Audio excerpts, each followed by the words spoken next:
Wait, stop. Yep, there we are. Okay, and we're here. Thank you guys so much for showing up today. My name is Kristen Jensen. If you've tuned in before, you've seen me, and today I am here with Gen Con's president, David Hoppy. Hello. Hello. So as we start off all of our streams today, we're starting off with some announcements from customer service. 4-day badges are almost gone. Like, we literally have like a stack. Yeah. Like, I feel like we're getting down there, right? Really getting down someone there. said we're running downhill at this point, right? It's real show. It's real shallow? Low? There's a word for that. There's real low. Anyway, we only have a few left. So if you or a friend haven't gotten your badge yet, now is the time. I know we've been saying that for a couple weeks, and correct me if I'm wrong, David, but I feel like we had a number that we said, hey, if we get down to this amount of badges, we're gonna let people know. And which we did, and since then we've been chipping away. So I know it seems like we've been saying this a lot, but we just wanted to make sure that everyone got the chance to go to Gen Con that wanted to. And I believe we added a few more. Yeah, that's right. I mean, I think, last year was a special year and people jumped in really early because they wanted to make sure that they couldn't miss Gen Con 50. But we tried to add more capacity. In fact, we did add more capacity this year. We have more 4-day badges. We have more single-day badges. So things are starting to behave pretty much like they did in 2016. And, we essentially sold out in 2016 as well. Right. So time's a wasting. Like, yeah, if you want to get a badge, now's the time to we do are like 18 days, something like 20 days away. 19.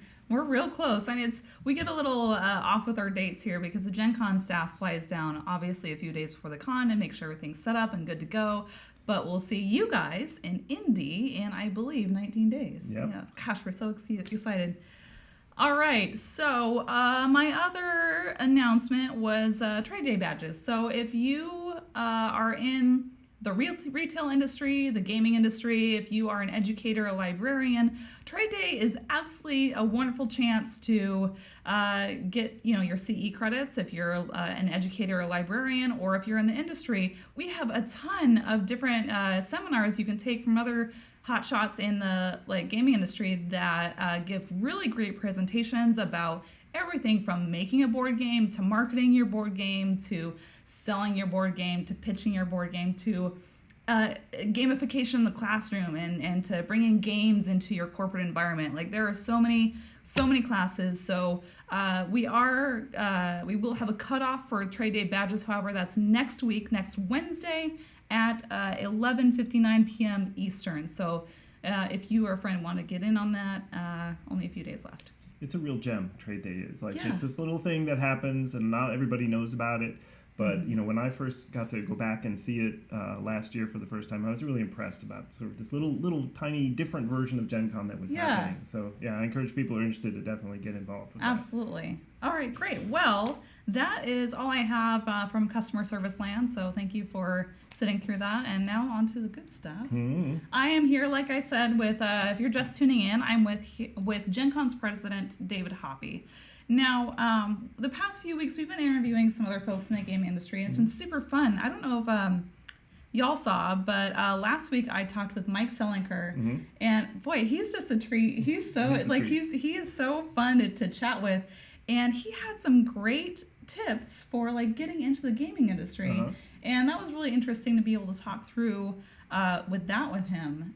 And I think you have some similar, amazing background. You've been in the gaming industry for a long time as well. Is that right? I have. So I started out, I originally was went to business school, and I always wanted to be in entertainment or some sort of consumer products. Sure. And my parents have a theater background. They're both actors. So I've always had sort of this fondness for being in front of people and doing things that interact with people.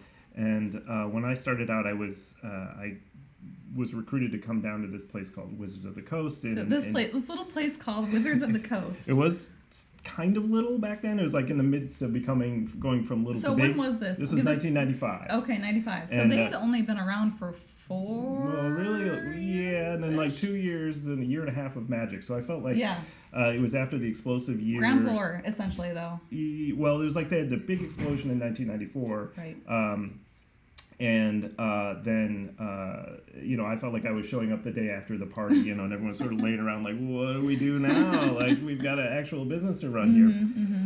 And so my quick story on that is I was, I saw this thing in the I guess it was there was a recruiting thing, and so then I went down there and I was like, what is this Wizards of the Coast sound? It was interesting though.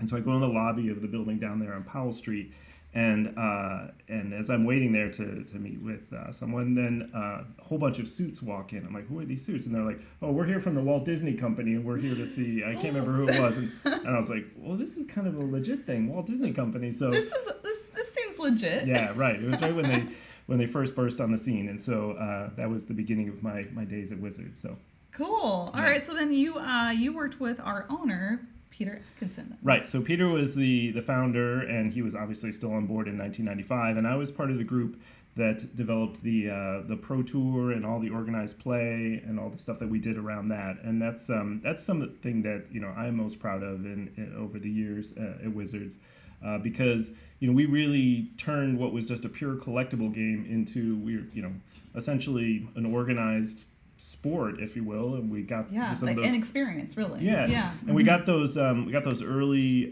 versions of the Pro Tour on ESPN, which was like a big deal. Ah, so cool. And we created these, sort of these stars of the game, and then all the the structure that went all the way down to to the grassroots level, right in retail shops. And I think it's funny because I can talk about this, but like having now come back into the tabletop industry, I was sort of both surprised and disappointed, I guess, would be that no one could come up with a better word than organized play, right? Sure. So everyone's got an organized play program, but there just really isn't a better word. That's what it is. There really isn't a better word, right? Yeah. So, okay. So after I did that, for 7 years and worked on Magic, worked a little bit on D&D, had a ton of fun with that. We went through the sale to Hasbro, and then sort of people started drifting away, including Peter.